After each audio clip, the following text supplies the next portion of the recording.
What if the very ends meant to teach and protect became the cause of unimaginable pain? Chioma, a bright young girl battling sickle cell anemia, had already known suffering, but nothing prepared her for the day a teacher's cane struck, triggering a crisis that left the entire village shaking. In the eastern Nigeria, in a village called Umudim, lived a young girl named Chioma. She was bright, kind, and full of dreams. But Chioma was different. She was born with sickle cell anemia, a condition that made her fragile, yet fierce. She lived with her mother, Ugochi, a strong woman who appeared like she carried the weight of the world on her shoulders. She worked tirelessly, selling vegetables at the market to provide for Chioma and her younger brother, Chijioke. Her father, Nonso, was a proud but distant man, struggling to accept the reality of Chioma's condition. Some days, he showed her with love, carrying her on his laps and calling her his little warrior. But on other days, when the hospital bills piled up and Chioma cries echoes through the night, he withdrew, burying himself in his farm work and gradually spent less time at home. One evening, after another exhausting trip to the hospital, Ugochi returned to find Noson's belongings gone. A short note remained on the table, the ink smeared from horrid handwritings. "I cannot do this anymore." Noso had left them. Life never remained the same, but in their small mud brick home, there was love, there was warmth, and there was hope. Chioma's days were unpredictable. Some mornings, she would wake up feeling very strong, ready to conquer the world. But other times, she would wake up to excruciating pain, the kind that gripped her limbs like invisible chains. One night, as the village slept under a blanket of stars, Chioma clutched her legs, her body trembling. The crisis had begun. "Mama, Mama, it hurts," she cried, her voice barely a whisper. Ugochi was at her side in an instant, rubbing warm shea butter over Chioma's arms and legs, whispering prayers under her breath. "My child, be strong. The pain will pass." She was calm, though her heart ached to see her child suffer. Chijioke, her little brother, sat beside her, his small hands gently holding hers. "Chioma, don't cry. You are the strongest girl I know." Ugochi knew the importance of managing a sickle cell crisis properly. She ensured Chioma was kept warm, because cold temperatures often triggered her pain. She made her sip water frequently to stay hydrated, knowing dehydration could make the crisis worse. When the pain did not subside, she prepared Chioma's pain medication, a mild pain relief the doctor had prescribed. If the crisis worsened, she knew she would have to take her to the clinic for stronger treatment. And as the night stretched on, Chioma fought through the pain. Her mother's love and her brother's presence were her only comfort. Despite her condition, Chioma loved school. She loved to learn, to dream of a future where she could become a doctor and help children like herself. But school was not always kind to her. Mr. Okonkwo, the school's strictest teacher, believed in discipline. To him, failure was a choice and laziness was unacceptable. On this particular day, Chioma struggled. Her hands felt weak as she tried to grip her pencil, her body still recovering from the crisis the night before. The assignment was due, and she had barely been able to finish half of it. "Chioma, why is your work incomplete?" Mr. Okonkwo's voice boomed through the classroom. Chioma looked up, fears in her eyes. "Sir, I, I, I was not feeling well. I tried, but..." "Enough excuses," Mr. Okonkwo snapped, his patience wearing off. "Come here now." Slowly, Chioma stood. Her legs wobbled beneath her, but she obeyed. Before she could say another word, the cane came down on her back.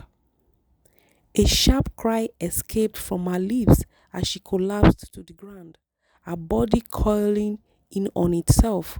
The pain was unbearable, different from the sickle cell crisis, yet just as cruel. Gasps filled the rooms. Some students turned away, unable to watch. Others whispered in fear. And then silence. Chioma was not moving. Miss Ifeoma, another teacher, rushed in at the sound of commotion. "What is going on here?" she demanded. Her eyes widened at the sight of Chioma lying motionless. The children responded. "Sir beat Chioma and she's not moving again," a trembling student whispered. Panic spread like wildfire. A messenger was sent to fetch Ugochi, Chioma's mom, who arrived breathless, a market basket abandoned by the school gate. "Chioma, my child, somebody help," she wailed, lifting her daughter's limp body into her arms. Within minutes, they were at the village hospital. The doctor, a kind-faced man, examined Chioma with concerns. The doctor said she suffered a severe crisis due to the stress and physical abuse. "We are doing everything we can to resuscitate her." Ugochi nodded, holding on to Chioma's fragile hand, whispering prayers that her child would wake up. Word spread quickly. By evening, the entire village had gathered at the school. The elders, the parents, and even fellow teachers stood before Mr. Okonkwo. Mr. Okonkwo lowered his gaze. "I did not think it was serious. She needed discipline." One elder responded to Mr. Okonkwo. "You beat a child who is already suffering? You brought harm to her and to this community." The headmaster stepped forward. "Mr. Okonkwo, you are hereby suspended indefinitely. We do not condone abuse in our school, and let this be a lesson to all."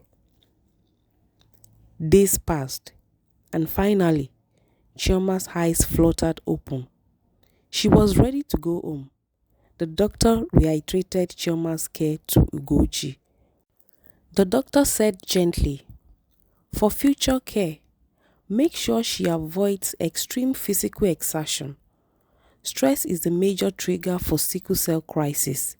She must rest when needed, drink plenty of water, and eat well to keep her strength up. If she shows signs of a crisis, bring her to the clinic before it gets too severe." "Thank you, doctor. I already know all this, and I will do my best."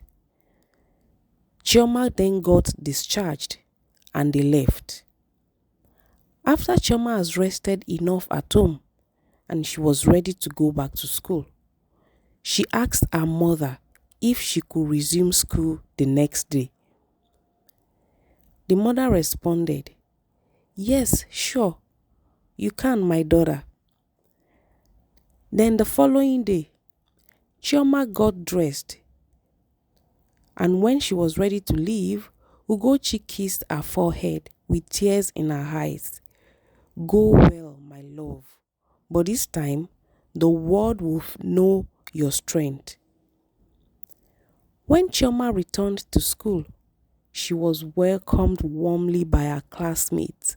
A new teacher, Mr. Lai, stood at the front of the class. Today's lesson is on kindness and understanding, something we all must learn, Mr. Lai said. Afterwards, Mr. Lai walked over to a struggling student. Instead of scolding the student, he knelt beside him. "Tell me, how can I help you understand better? We will find a way together." The students exchanged glances. Something has changed. Chioma smiled. Justice has been served, but more importantly, a lesson had been learned. As the sun melted into the horizon, painting Umudim in shades of gold and crimson, Chioma sat outside her home, in between her mother and her little brother. She was healing, not just in the body, but in spirit. The school had changed, the village had learned, and though the past had left its mark, it carried a powerful truth. Correction should never come at the cost of a child's well-being. Chioma's story was more than her own. It was the story of countless children who bore their pain in silence, yearning for kindness instead of cruelty. As she gazed at the endless sky, she made a quiet vow to rise above her sufferings, to chase her dreams, and one day to become the doctor who would ensure no child endured what she had. Our journey is a reminder that true strength lies not just in the body, but in the resilience of the soul. And justice, no matter how long it takes, will always prevail. But above all, we must never forget, discipline is most powerful when it comes with wisdom, not pain. Every child deserves to be guided with love, patience, and understanding. Let's end the cycle of violence and embrace a better way. If this story moved you, please share this video, spark the conversation, and be part of the change. And if you believe in telling stories that make a difference, please like, comment, and subscribe. Because together, we can build a world where children are nurtured, not broken. Thank you.